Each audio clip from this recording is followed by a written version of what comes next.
बड़ी बैठक होने वाली है। आपको ये जानकारी दे दें कि एलजी कविंदर गुप्ता एक अहम मीटिंग करने वाले हैं, जिसमें लेह में हुई हिंसा को लेकर मंथन होगा, कानून व्यवस्था को लेकर ये मीटिंग की जाएगी। और आपको ये जानकारी दे दें कि इसमें प्रशासन, पुलिस और सुरक्षा बलों के बड़े अधिकारी भी मौजूद रहेंगे। तो ये बड़ी जानकारी हम आप तक पहुंचा रहे हैं, जहां पर सुरक्षा व्यवस्था को देखते हुए आज मीटिंग की जाएगी और ये बड़ी बैठक होने वाली है। एलजी कविंदर गुप्ता एक अहम मीटिंग करने वाले हैं, जिसमें लेह में हुई हिंसा को लेकर मंथन होगा, चर्चा की जाएगी, आगे की रणनीति तैयार की जाएगी। कानून व्यवस्था को लेकर ये मीटिंग की जा रही है, जिसमें प्रशासन, पुलिस और सुरक्षा बलों के बड़े अधिकारी मौजूद रहेंगे। तो ये बड़ी और अहम खबर हम आप तक पहुंचा रहे हैं। आपने देखा किस तरीके से बीते दिन जब घटना घटी, इसमें कई सारे लोग घायल हो गए, कई के मृत्यु की खबर भी सामने आई। हालांकि इस वक्त स्थिति जो है वो काबू में है, लेकिन आपको बता दें कि लद्दाख में हिंसा पर आज मंथन होने वाला है। सुरक्षा व्यवस्था को लेकर यह मंथन होगा। लद्दाख में 24 सितंबर को हिंसा हुई थी और आंदोलन के दौरान ये हिंसक रूप लेते नजर आया और उसके बाद यहां पर आगजनी की गई, तोड़फोड़ की गई प्रदर्शनकारियों के द्वारा। और आज इस पूरे मामले पर एलजी कविंदर गुप्ता बैठक करने वाले हैं। सुरक्षा व्यवस्था को लेकर ये मीटिंग होगी। ये मीटिंग काफी अहम मानी जा रही है। आपको ये बता दें कि लद्दाख में आज भी धारा 163 लागू है। चप्पे चप्पे पर सुरक्षा बलों की कड़ी निगरानी की गई है और यहाँ पर हिंसा में अब तक 4 लोगों की मौत की खबर सामने आ रही है। हालांकि इस पूरे घटना में 50 लोगों को गिरफ्तार भी किया गया है और स्थिति को देखते हुए लद्दाख में 2 दिन के लिए स्कूल, कॉलेज और तमाम शैक्षणिक संस्थान जो हैं वो फिलहाल बंद बताए जा रहे हैं। लद्दाख में जो हुआ बड़ा अनफॉर्चुनेट है। हमने परसों के दिन जब यहाँ पर प्रदर्शन था या बंद की काल थी, तो हमने सिर्फ यही कहा था, हमने अपने साथियों को ये जो पुलिस वाले हैं उनको लाठियां देके भेजा था। कोई इस प्रकार का माहौल नहीं था। लेकिन वहां धरने पर जाकर के उसके बाद उठना और बाद में जाकर के एकदम से जगह जगह पर आग लगाना, और ये भी था कि वो बहुत से ऐसे लोग ऑफिसर्स को आइडेंटिफाई उन्होंने किया था जिस पर कि अभी ये काम होने वाला था। इसलिए एहतियातन बड़ा जरूरी था कि इस प्रकार के जो मॉब को हम रोकते, क्योंकि इस मॉब के पीछे बहुत बड़ी साजिश थी। जो बहुत से लोग बाहर से भी थे, जो हमारे ध्यान में चीजें आई हैं। तो हम नहीं चाहते कि लद्दाख जो एक शांति वाला क्षेत्र है उसको इस प्रकार से माहौल क्रिएट किया जाए। कुछ लोगों ने सीआरपीएफ और पुलिस की गाड़ियों को जलाने का जो प्रयास किया है, उसमें अभी हमारे पुलिस के जवान भी बैठे थे। तो ये सिर्फ आत्मरक्षा के लिए सब कुछ किया गया। इससे बढ़कर जो भी करना पड़ा वो भी अनफॉर्चुनेट। ज्यादा जानकारी के साथ हमारे संवाददाता लद्दाख से मोरुस स्टैंजिन हमारे साथ जुड़ गए हैं। मोरुस, क्या कुछ जानकारी है आपके पास पूरे मामले को लेकर? इस वक्त किस तरह की स्थिति देखने को मिल रही है लद्दाख में, और साथ ही साथ बैठक को लेकर आपके पास क्या कुछ अपडेट है? जी हाँ, मैं आपको बता दूं, इस वक्त जो लद्दाख में एपेक्स बॉडी और जो एपेक्स बॉडी की जानिब से खासकर जो ले बेस ऑर्गेनाइजेशन है उनकी तरफ से काफी एफर्ट किया जा रहा है। साथ ही साथ एडमिनिस्ट्रेशन की तरफ से भी सिचुएशन को नॉर्मलाइज करने के लिए एफर्ट किया जा रहा है। तो इस बीच आपको बता दूं, जो हमारे लद्दाख के LG Kavinder Gupta ji series of meeting ले रहा है, जिसमें किस तरह से सिचुएशन से निपटने के लिए, शांति का माहौल पैदा करने के लिए हर संभव की एफर्ट किया जा रहा है। तो जहाँ तक जो इंजर्ड लोगों की बात है, तो अभी उनका हालत ठीक है। इस वक्त मैं एसएनएम हॉस्पिटल के पास ही मौजूद हूँ। तो कुछ लोग यहाँ पर अभी भी एडमिट है, जिसमें से 18 में से एक ही पेशेंट एयरलिफ्ट किया गया था एम्स के लिए। उनका भी स्थिति अभी ठीक बताया जा रहा है। बाकी लोग भी स्टेबल कंडीशन में है, लेकिन बाहर का माहौल थोड़ा अभी भी नाजुक दिखाया जा रहा है। जिस तरह से चलने फिरने में लोगों को दिक्कत हो रहा है, पुलिस चप्पे चप्पे पे फेरा लगा हुआ है। सब जहाँ जो वहाँ से गुजरते हैं उनका चेकिंग होता है, क्या जो गाड़ियों में चलते हैं उनका भी चेकिंग होता है। तो शांति बनाने के लिए हर तरह के एफर्ट लगाया जा रहा है। तो हमें उम्मीद है 1-2 दिन में लद्दाख का माहौल ठीक होंगे, लेकिन इस वक्त सिचुएशन बहुत सेंसिटिव है। इसलिए एडमिनिस्ट्रेशन पल पल अपडेट ले रहा है। सीरीज ऑफ मीटिंग बड़े अधिकारियों के बीच में हो रहा है। जी जी बिल्कुल, लेकिन इस वक्त जो इस घटना में 4 लोगों की मौत हुई थी बीते दिन, वो उन 4 लोगों की पहचान हो पाई है? कौन है वो 4 लोग, कहाँ के रहने वाले हैं? इसको लेकर कोई अपडेट आपके पास? जी हाँ, मैं आपको बता दूंगा, उनका कल पूरा आइडेंटिफाइड हो गया था। साथ ही साथ जो कानूनी कार्रवाई या पोस्टमार्टम करके उनको कल फैमिली को हैंड ओवर किया, जिसमें से उम्र बताऊं तो 21 से लेके 46 ईयर्स के बीच में थे। एक जो जाने हैं उनका 46 ईयर है, वो स्किबुचन गांव से ताल्लुक रखते हैं। उसी तरह हनु गांव से एक लड़का हनु गांव से, उसी तरह जो खड़ना का गांव से। तो उसी तरह 4 लोगों को कल अपने फैमिली के जो उनकी जो बॉडी से फैमिली को हैंड ओवर किया, और 1-2 दिन में उनका फ्यूनरल भी होगा। तो जो जिनकी मृत्यु हो उनको आइडेंटिफाई कर लिया। जी बिल्कुल मोरूप, लेकिन इस वक्त बैठक भी चल रही है या बैठक होने वाली है? बैठक चल रही है या बैठक होने वाली है, इसको लेकर क्या अपडेट है आपके पास? और साथ ही साथ बैठक में किन किन बिंदुओं पर चर्चा होगी, किन किन मुद्दों पर चर्चा की जाएगी? बैठक तो सीरीज ऑफ बैठक चल रहा है, क्योंकि बैठक बार बार बैठक कर रहा है। एलजी के ऑफिस हो या चीफ सेक्रेटरी लेवल के ऑफिस में हो या डीएम लेवल के दफ्तर में, हर समय मीटिंग हो रहा है। लेकिन इनका जो मेन मकसद है कि लद्दाख में जो बाहर इस वक्त 163 लगा हुआ है, सारी दुकानें बंद है, उससे जो टूरिस्ट है या आम लोगों को भी काफी जो खाने पीने की भी दिक्कत धीरे धीरे होने लग गया। लेकिन हालांकि ऐसा कोई मेजर करना तो नहीं है, तो उसको मद्देनजर रखते हुए एफर्ट लगाया जा रहा है कि दुकानें खोलने का कुछ एटमॉस्फेयर बना जाए। उसी तरह आज 2 दिन के लिए स्कूल कॉलेजेस बंद है, कल जी भी बिल्कुल, बंद है। प्रदेश में किस तरीके से स्थिति को सामान्य करना है, इस पर चर्चा हो रही है और इसको लेकर लगातार एक के बाद एक बैठकों का दौर जारी है। बहुत शुक्रिया मोरूप तमाम जानकारी साझा करने के लिए। हालांकि नजर बनाए रखिएगा, कोई अपडेट आता है तो हम आपसे जरूर लेंगे। जिसमें total 90 injured person district hospital में एडमिट हुआ था। इसमें 4 जो है उनका डेथ हुआ था, और साथ ही 7 इंजर्ड क्रिटिकली इंजर्ड हुआ था, और उसमें मेजर ट्रॉमा में 20 लोग थे। माइनर ट्रॉमा में 60 जो कल 24 तारीख को जो हुआ था, उसमें माइनर ट्रॉमा में 61 से 1 थे, यानी 61 थे। उसमें से 50 जो है कल ही डिस्चार्ज किया था हॉस्पिटल से। एक और जो आज 25 तारीख को जो ले से दिल्ली को भेजा। और आगे बढ़ेंगे, इसी बीच एक और बड़ी खबर सामने आ रही है। बड़ी जानकारी आपको दे दें कि लद्दाख हिंसा में विदेशी कनेक्शन भी सामने आ गया है। जी हां, सूत्रों का दावा है कि प्लानिंग से भड़काई गई थी यह हिंसा और 20 से ज्यादा नेपाली मौके पर मौजूद थे। अब तक 4 नेपाली नागरिक की गिरफ्तारी हो चुकी है और मामले को लेकर जांच जारी है। लेकिन इसी बीच ये अपडेट सामने आ रही है कि 24 सितंबर को जिस तरीके से घटना घटी, जिस तरीके से हिंसक प्रदर्शन यहां पर किया गया, तोड़फोड़ की गई, आगजनी की गई, इस घटना में अब विदेशी कनेक्शन भी निकलकर सामने आ रहा है। कनेक्शन ये सामने आ रहा है कि नेपाल से कुछ लोगों को बुलाया गया था, कुछ युवाओं को बुलाया गया था। 20 से ज्यादा की संख्या में लोग, नेपाली लोग यहां पर आए थे और इस हिंसा को भड़काने का काम उनके द्वारा किया गया, इस हिंसा को उग्र रूप देने का काम किया गया। आपको ये जानकारी दे दें कि इस पूरे मामले में अभी तक 4 नेपाली नागरिक की गिरफ्तारी भी हो चुकी है, जिससे पूछताछ लगातार जारी है। लेकिन सूत्रों का दावा है कि प्लानिंग के तहत भड़काई गई थी यह हिंसा और 20 से ज्यादा नेपाली मौके पर मौजूद थे। हालांकि 4 नेपाली नागरिक की गिरफ्तारी हो चुकी है, मामले में जांच जारी है।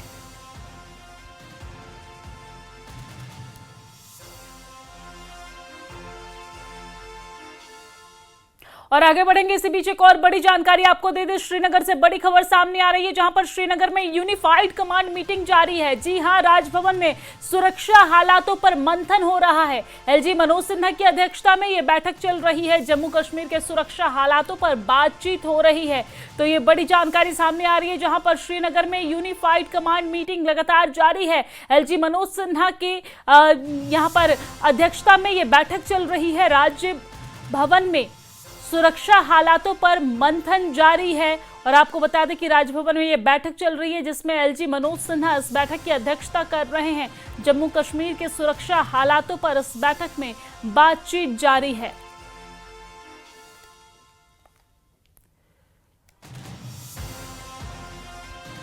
तो ये बड़ी जानकारी हम आप तक पहुंचा रहे हैं, जहां पर सुरक्षा हालातों को लेकर राजभवन में ये हाई लेवल मीटिंग चल रही है और मीटिंग की अध्यक्षता राज्यपाल मनोज सिन्हा कर रहे हैं। हर एक तरीके से, हर एक पहलू से यहां पर प्रदेश में सुरक्षा किस तरीके से बरकरार रहे, इसको लेकर श्रीनगर में ये मीटिंग चल रही है। राजभवन में ये मीटिंग, जिसकी अध्यक्षता एलजी मनोज सिन्हा कर रहे हैं। सुरक्षा हालातों पर मंथन जारी है। राजभवन में ये हाई लेवल मीटिंग चल रही है। तमाम बिंदुओं पर चर्चा चल रही है, किस तरीके से जम्मू कश्मीर में सुरक्षा व्यवस्था को कायम रखना है और आगे की क्या कुछ रणनीति होगी सुरक्षा व्यवस्था को लेकर। इस मुद्दे पर राजभवन में हाई लेवल ये मीटिंग चल रही है। एलजी मनोज सिन्हा की अध्यक्षता में ये मीटिंग चल रही है। सुरक्षा हालातों पर मंथन जारी है। तमाम अधिकारी उनके साथ मौजूद नजर आ रहे हैं। प्रदेश की स्थिति को लेकर यहां पर उन्हें रिपोर्ट भी सौंपा जाएगा। प्रदेश में इस वक्त किस तरीके से सुरक्षा व्यवस्था है और किस तरीके से प्रदेश की निगरानी की जा रही है, प्रदेश में सुरक्षा व्यवस्था को मेंटेन किया जा रहा है, इसको लेकर बैठक में चर्चा तो हो रही है, लेकिन आगे को लेकर भी इसमें रणनीति तैयार की जाएगी। और इसी खबर पर ज्यादा जानकारी के साथ हमारे साथ श्रीनगर से हमारे संवाददाता मुदस्सिर कादरी हमारे साथ लाइव जुड़ गए हैं। मुदस्सिर, बैठक को लेकर आपके पास क्या कुछ अपडेट है? बिल्कुल, ये उच्च सदर की एक बैठक है जो आज सुबह 11 बजे शुरू हुई और अभी तक वो बैठक जो है जारी है और इसकी अगुवाई जो है एलजी मनोज सिन्हा कर रहे हैं। और इसके साथ साथ जिस तरह से आपने बताया कि फौज की, सेना की अगर हम बात करेंगे, पैरामिलिट्री फोर्सेस की बात करेंगे या जम्मू कश्मीर पुलिस की अगर हम बात करेंगे, तो इन तीनों फोर्सेस के उच्च अधिकारी वहां पर मौजूद है। GOC northern command lieutenant general जो वहां पे जीओसी है, तो वो भी वहां पे मौजूद है और साथ ही साथ जो डीजीपी है जम्मू कश्मीर पुलिस के, वो भी इसमें मौजूद है। और खास तौर पर यह बात है कि जो इंटेलिजेंस एजेंसीज हैं, तो उनके जो अधिकारी हैं वो भी इस मीटिंग में मौजूद है। तो कुल मिलाकर जो मौजूदा करंट जो सिक्योरिटी सिनेरियो बना हुआ है जम्मू कश्मीर में, उस पर जो है मंथन हो रहा है, उस पर बात हो रही है। और खास तौर पर जिस तरह से हमने पहले भी कहा कि जो लद्दाख में जिस तरह से लॉ एंड ऑर्डर प्रॉब्लम हुई, क्योंकि लद्दाख जिस तरह से कहा जा रहा है कि बॉर्डर एरिया भी है और काफी सेंसिटिव एरिया है, और इसके क्या कुछ रिपरकशंस जम्मू कश्मीर पे होंगे, तो उस पर भी जो है चर्चा हो रही है अगर सूत्रों के हवाले से बात करेंगे। और दूसरा जो चैलेंजिंग सिचुएशन बनी हुई है वो बॉर्डर्स पे एस्केलेशन है। हालांकि जो हमारे सुरक्षा बल है काफी सक्षम दिख रहे हैं और हर कोशिश को जो है नाकाम बना रहे हैं। और जिस तरह से हमने देखा कि उड़ी में इन्फिल्ट्रेशन बिड हुआ था गुज़श्ता माह में, जो पास्ट मंथ्स में हमने देखा कि 2 बार वहां पे जो इन्फिल्ट्रेशन बिड हुई, तो उसको हमारे फोर्सेज ने नाकाम बना दिया। तो लेकिन अब जो विंटर्स आने वाले हैं, ऐसे में बर्फबारी भी होगी, और लेकिन बर्फबारी से पहले ये कोशिश रहेगी कि इन्फिल्ट्रेशन को यकीनी बनाया जाए। और जिस तरह से इंटेलिजेंस रिपोर्ट्स की अगर हम बात करेंगे तो लॉन्चिंग पैड पे कई दरअंदाज है जो यहां सरहद पार करने की कोशिश कर सकते हैं और कश्मीर में दाखिल जो है दाखिल होने की कोशिश जो है वो करेंगे। तो इन्फिल्ट्रेशन की लेवल को कम करने के लिए, और यहां तक कि जिस तरह से होम मिनिस्टर अमित शाह ने पहले ही जीरो इन्फिल्ट्रेशन की जो हिदायत दी है फोर्सेज को, तो उस पर भी बात हो रही है कि किस तरह से अगर कोई कोशिश होती है, कोई जी बिल्कुल मुदस्सिर, देखा जाए तो यहाँ पर तमाम बिंदुओं पर बातचीत हो रही है और लगातार इस बात पर चर्चा जारी है कि जम्मू कश्मीर में सुरक्षा व्यवस्था को किस तरीके से कायम किया जाए और किस तरीके से सुरक्षा व्यवस्था को और भी ज्यादा बढ़ाया जाए। हालांकि बैठक पे आप नजर बनाए रखिएगा, कोई अपडेट आता है तो हम आपसे तुरंत आपसे जानकारी लेंगे, अपडेट लेंगे। बहुत शुक्रिया तमाम जानकारी साझा करने के लिए, हमारे साथ जुड़ने के लिए। चलिए अब आगे बढ़ते हैं। लड़ाकू विमान मिग-21 को भारतीय वायुसेना से आज विदाई दी जा रही है। जी हां, 1965 और 1971 की जंग के अलावा कारगिल युद्ध में मिग-21 ने दुश्मनों के छक्के छुड़ाए थे। वायुसेना प्रमुख air chief martial farewell fly past का नेतृत्व करेंगे। और आपको बता दें कि ये सीधी तस्वीर हम आप तक पहुंचा रहे हैं, जहां पर रक्षा मंत्री राजनाथ सिंह भी मौजूद नजर आ रहे हैं। आपको बता दें चंडीगढ़ से ये तस्वीर हम आप तक पहुंचा रहे हैं, जहां पर सीधी तस्वीर आप देख सकते हैं। इंडियन एयरफोर्स के चंडीगढ़ एयरबेस में मिग-21 अपनी आखिरी उड़ान भरेगा। और आपको बता दें कि इस उड़ान के दौरान मिग-21 के परफॉर्मेंस की कमान Indian air force chief AP Singh के हाथों में होगी। और इस दौरान झुंझुनू की स्क्वाड्रन लीडर प्रिया शर्मा भी उनके साथ मिग-21 के परफॉर्मेंस में और शामिल होंगी। आपको बता दें कि पिछले 6 दशकों से आसमान में भारत की शान रहा मिग-21 सुपरसोनिक फाइटर एयरक्राफ्ट आज अपनी आखिरी उड़ान भरेगा। और इस ऐतिहासिक पल में सिर्फ मिग-21 को अलविदा नहीं कहा जाएगा, बल्कि भारतीय वायुसेना में नारी शक्ति की बढ़ती ताकत भी दुनिया को दिखेगी।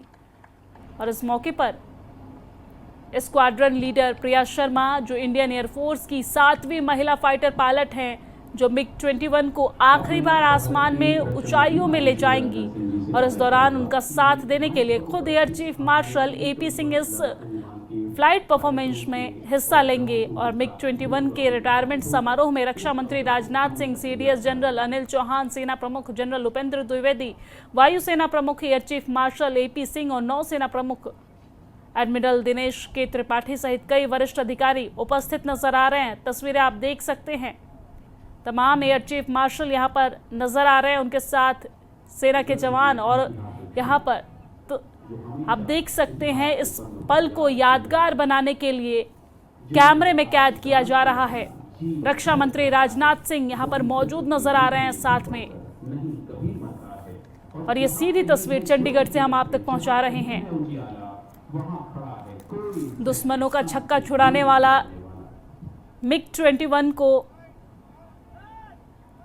आज पूरा हिंदुस्तान सलाम कर रहा है।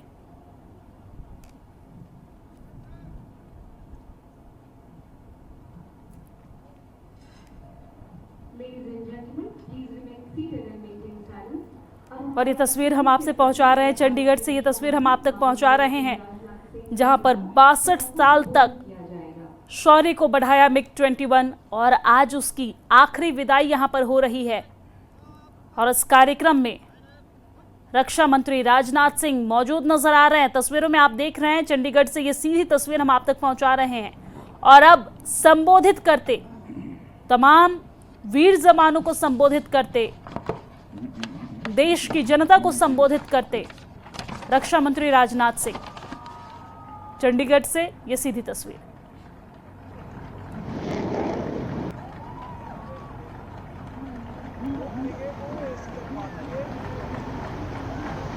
एक बार सभी तालियां बजाकर हमारे पायलट्स जिन्होंने करिश्मा किया है उनका स्वागत किया जाना चाहिए।